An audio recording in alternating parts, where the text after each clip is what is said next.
करें जो किसी भी वजह से क्रिमिनेट नहीं हो पाई हैं, आप उनके लिए काम करें? देखिए 27 साल पहले मैंने बताया जैसा कि एक क्रिमेशन ग्राउंड पे एक व्यक्ति को देख के कि उसके पास बच्चे को जलाने के पैसे नहीं है, तो मुझे लगा यार राष्ट्रीय राजधानी में हमको कुछ ऐसा करना चाहिए। हम क्लब बनाते हैं, हम शादी ब्याह पे इतना पैसा लगाते हैं, क्यों ना ऐसा काम किया जाए। तो 1995 में मैंने ये शुरू किया था। लोगों ने बहुत मना भी किया, लोगों ने फप्तियाँ भी कसी, लेकिन शुरू किया तो बढ़ता चला गया। पहले जैसे क्रिमेशन शुरू किया, फिर एम्बुलेंस, फिर डेड बॉडी वाली गाड़ियाँ, फिर ब्लड डोनेशन, मॉर्ची बॉक्सेस, तो काम बढ़ते चले गए। मुझे नहीं पता था कि मैं किसी अवार्ड के लिए काम कर रहा हूँ या मैं नाम के लिए काम कर रहा हूँ, लेकिन ईश्वर ने शक्ति दी, ऐसी ही टीम मिल गई, ऐसा ही परिवार मिल गया, ऐसे ही बच्चे मिल गए और काम बढ़ता गया। सर, आपने अपने एनजीओ का नाम शहीद भगत सिंह के नाम पे ही क्यों रखा? कोई स्पेसिफिक रीज़न है इसका? देखिए ऐसा होता है, अगर आज मैं किसी महिला के नाम से रख दूँ एनजीओ का नाम तो महिलाएं जुड़ेंगी, किसी बुजुर्ग के नाम से होगा तो बुजुर्ग जुड़ेंगे, पक्की बात है। तो इसीलिए भगत सिंह एक ऐसा नाम है जिसने 23 साल की उम्र में फांसी के फंदे को चूम के गले में डाला और ये कहा था कि दम निकले इस देश की खातिर, बस इतना अरमान है। भगत सिंह एक अपने आप में एक अलग ही आइडियोलॉजी थी। भगत सिंह अपने आप में एक जुनून वाला व्यक्ति था। लोग तो उनको पागल भी कहते थे, लेकिन ऐसे पागल सिर्फ रही कुछ कर जाते हैं। उन्हीं की लीक को पकड़ के हमने सोचा हम भगत सिंह के नाखून जितना भी काम कर दें, क्योंकि आज वो वाले युद्ध का समय नहीं है कि लड़ाई होगी कुछ होगा। आज युद्ध अलग है, आज करप्शन के खिलाफ लड़ना है हमने। अब ये करप्शन ही तो थी जो कोविड में कई लोगों ने ब्लैकमेलिंग की, ये भी एक युद्ध था कि जो लोग 2000 का इंजेक्शन 2 लाख का बेच रहे थे उनके खिलाफ हम लड़ाई लड़ रहे थे। जो हॉस्पिटल वाले 25-25 लाख के बिल बना रहे थे उनके खिलाफ हम लड़ाई लड़ रहे थे। जो खून को उस समय बेच रहे थे, 40-40 हज़ार रुपये का प्लाज्मा बेचा उन्होंने, उसके खिलाफ हमने लड़ाई लड़ी। तो मुझे लगता है कि भगत सिंह जी का नाम रखने का ये फ़ायदा हुआ कि नौजवान लोग ज़्यादा जुड़े हमारे साथ, इसलिए हमने भगत सिंह का नाम रखा। जी सर, जैसे कि जिससे हम जानते हैं कि कोविड का जो सेकेंड वेव था वो बहुत ही टफ था, हमारे देश के लिए नहीं पर पूरे विश्व के लिए। उस समय आप लोग इतनी सारी बॉडी डिस्क्रिमिनेट करते थे, तो क्या इंस्पायर करता था आपको कि आप एवरीडे फील्ड पे जाएं और वहाँ काम करें? क्या आप कैसे आप टीम को इंस्पायर करते थे? वो तो कहर था जी। सच बात है कि आप कह रहे हैं कि आप क्या इंस्पायर करता था कि अब जाएं फील्ड में। हम फील्ड से निकल ही नहीं पाए। 21 दिन मुझे याद है कि इस दिलशाद गार्डन के सीमापुरी के शमशान घाट से हम बाहर नहीं निकले। लकड़ी ख़त्म हो गई, लकड़ी के लिए लोगों को प्रेयर करनी पड़ी। लोग अपने घरों से लकड़ियाँ निकाल के लेके आए। 150 से 200 तक डेड बॉडी की एवरेज पर डे पे चली गई थी हमारी। वो शमशान घाट जहाँ 2 या 3 की बॉडी की एवरेज रही 20 साल तक, और वहाँ 200 तक बॉडी आना, ये अपने आप में एक बहुत बड़ा कहर था।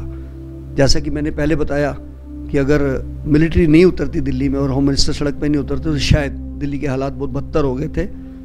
कई लोग ये कहते हैं कि हमें कोविड भूल जाना चाहिए, तो मैं उनको एक ही बात कहता हूँ कि ना हम विभाजन भूले हैं आज तक 1947 का, ना हम 1984 का कत्लेआम भूले हैं। इसी प्रकार हम कोविड को 200 साल नहीं भूल सकते।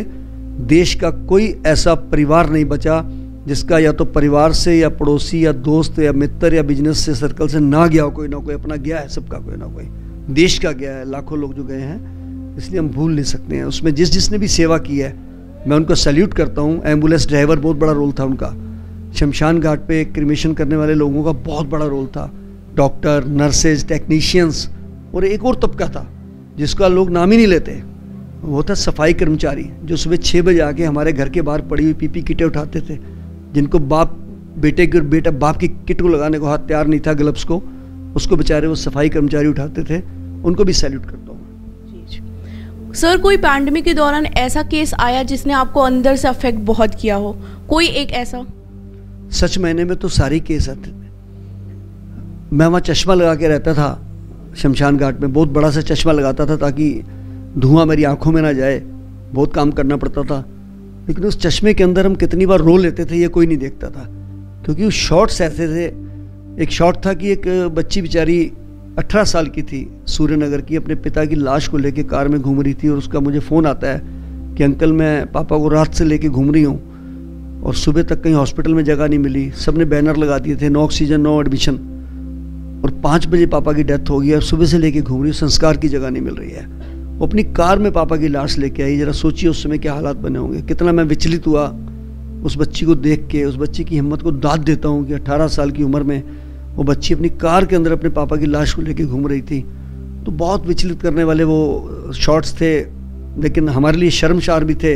हमने सीखा भी बहुत कुछ उससे, जो कमियां थी, लेकिन हमें गर्व है इस बात का कि हमारे देश में सबसे पहले वैक्सीन आई, उससे हम बचे और उसके लिए आगे से हमने फिर काम करने की ठानी है। जी सर, आप पॉलिटिक्स में भी रहे हैं और एमएलए भी रहे हैं, तो कैसे आपका पॉलिटिकल जो करियर था वो आपके सोशल करियर को कितना इन्फ्लुएंस है, कंट्रीब्यूट किया है? मैं किसी राजनीतिक पार्टी से काउंसलर नहीं बना था। मेरे दोस्तों ने मुझे इंडिपेंडेंट खड़ा कर दिया था, मैं जीत गया था। लेकिन मैंने तीन बार रहा। मैं 2 बार काउंसलर रहा, 1 बार एमएलए रहा। बाद में मुझे पार्टी ने भी टिकट दी एमएलए की, मैं जीता भी उसमें। लेकिन मुझे बाद में लगा यार, हम कुछ बन के भी तो वही काम करते हैं जो मैं बिना बने हुए कर रहा हूँ। तो आज मैं मन से निकाल चुका हूँ कि मैंने कभी कोई चुनाव लड़ना है, क्योंकि चुनाव लड़ने के बाद हो सकता है हमारे अंदर और कोई महत्वाकांक्षा रहे, ये भी करना है और बनना है और आगे बनना है, वो तो पूरी हो नहीं सकती। गुरबानी में लिखा है, बिना संतोख नहीं कोई राजा है। जिसको सब्र नहीं आ सकता वो कुछ नहीं बन सकता है। इसलिए मेरे को सब्र आ गया है। वो इलेक्शन, ये वो पॉलिटिक्स सब छोटी बातें हैं। सेवा से बड़ा कोई चीज़ नहीं है। आज अगर मुझे पद्मश्री मिला है, सेवा के नाम से मिला है, किसी पॉलिटिकल उससे नहीं मिला है। सर, जो काम आप करते हैं बहुत कम लोग करते हैं, तो इसमें आपकी फैमिली ने, आपकी वाइफ ने, आपके बच्चों ने आपको कितना साथ दिया? बहुत सपोर्ट किया। अगर वो सपोर्ट नहीं करते तो शायद मैं काम नहीं कर पाता, क्योंकि 21 दिन घर से बाहर रहना, और फिर जो मेरा बेटा छोटा है जो लंदन से पढ़ के आया है, मास्टर करके आया है डिजास्टर मैनेजमेंट में कवेंट्री यूनिवर्सिटी से, वो मेरे साथ लाशें उठाता था बराबर। मेरे ड्राइवर, मतलब पूरे परिवार, वो भी परिवार है, मेरे ड्राइवर भी परिवार थे। इवन देन मेरे साथ जो पुलिस वाला PSO था राजकरण, वो भी मेरे साथ लाशें उठा रहा था। तो मैं उस परिवार को भूल नहीं सकता हूँ जिन्होंने साथ दिया, और शायद हम बचे भी इसी कारण कि हमें परिवार ने बहुत साथ दिया। सर, आपको पद्मश्री मिला हुआ है, कॉन्ग्रेचुलेशंस फॉर दैट, आपको कोविड सर्विसेज के लिए। आप आगे क्या देखते हैं, इसके लिए आपको कैसा लगता है? पहली बात तो पद्मश्री को मैं अवार्ड कम मानता हूँ, जिम्मेदारी ज़्यादा मानता हूँ। ये राष्ट्रपति जी ने मेरे कंधे पे एक जिम्मेदारी टांगी है कि बेटा, कभी भी देश के अंदर ऐसी आपदा आती है तो आप उससे भी ज़्यादा सेवा करोगे। ये पहली बात है कि पद्मश्री को मैं उस तरीके से नहीं देखता कि अवार्ड मिल गया जब घर में बैठ जाऊँगा। मैं शायद पहले महीने में 2 बार बाहर जाता था, महीने में 20 दिन बाहर जाता हूँ लोगों को सिखाने के लिए। तो मुझे लगता है कि जो पद्मश्री है, ये अवार्ड नहीं होता, ये इंसान को आगे बढ़ने की और शक्ति देता है, ताकत देता है, हिम्मत देता है। इसके लिए मैं धन्यवाद करूंगा राष्ट्रपति जी का, प्रधानमंत्री जी का, जिन्होंने मेरे नाम को सिलेक्ट करके अपने आप उन्होंने मुझे इस लायक बनाया। लेकिन जो काम है ना जी, वो तो आपको करना ही पड़ेगा। मुझे याद है जिस दिन पद्मश्री मिला था, सुबह और शाम को एक लाश सड़क पे पड़ी थी, ठंड थी उस दिन, और लाश उठाने मैं ही चला गया भाई एम्बुलेंस लेके। तो मुझे SHO साहब कहने लगे वहाँ के, अरे शंटी जी, अब तो आप पद्मश्री हो गए हैं, अब भी लाश आप उठा रहे हैं। मैंने कहा जी, मैं पद्मश्री की वजह से लाश नहीं उठा रहा हूँ, लाश की वजह से मुझे पद्मश्री मिला है। यही मेरा कर्म है, ना कोई वादा ना कोई नारा, सेवा ही है कर्म हमारा सेवा कर्म होना चाहिए। सर, आज के यूथ को आप क्या मैसेज देना चाहेंगे? मुझे लगता है मैंने बहुत बड़ा मैसेज दे दिया यूथ को कि आपको कोई जिम्मेदारी की जरूरत नहीं है। आप घर बैठे हुए सब कुछ कर सकते हैं। आपको जिस चीज़ की कमी दिखती है, आजकल सब कुछ ऑनलाइन है, आपको लगता है ये काम गलत हो रहा है। मैं अब छोटा एग्जांपल देता हूँ। पूरे देश में हमारे 1 हफ्ता 10 दिन पहले तक खून को मन मांगे रेट पर बेचा जाता था, रक्त को। मैंने एक क्वेश्चन लगाया और उसके लिए मैंने कई जगह काउंटर क्वेश्चन किए, और 8 दिन पहले इस बात के ऊपर भारत सरकार ने बैन लगा दिया है कि खून को कोई बेच नहीं सकता है। सिर्फ जो प्रोसेसिंग चार्ज है 700-800 रुपये खून को साफ करने के, वो ले सकते हैं, अदरवाइज कोई पैसा नहीं लेंगे।